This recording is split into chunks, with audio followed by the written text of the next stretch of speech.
ఏకదంత గణపతి అని అన్నారు. ఏకదంతుడు అంటే ఒకే దంతం ఉన్నటువంటి వాడు అని. ఈ ఒక్క దంతానికి కారణాలు చాలా చెప్తారు. రాక్షస సంహారం చేసేటప్పుడు ఒక దంతాన్ని ఆయుధంగా ప్రయోగించాడని కొన్ని పురాణాలు చెప్తే, మహాభారత రచనకి దంతాన్ని వినియోగించాడని కొన్ని చెప్పారు.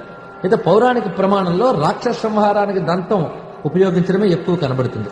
ఇందులో స్వామి ఏకదంతుడు అనేటువంటిది కూడా చాలా గొప్ప విశేషం.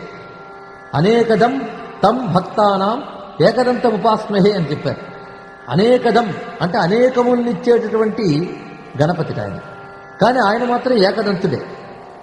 ఏకదంతుడు అంటే ఒకే దంతం ఉన్నవాడు అని అర్థం చెప్పుకుంటాం. కానీ విశేషం ఏమిటంటే ఏకశబ్ద ప్రధానశ్చ దంతశ్చ బలవాచక బలం ప్రధానం సర్వస్మాదేకదంతం నమామ్యహం అన్నారు. ఏక అంటే ప్రధానము అని అర్థం, దంతము అంటే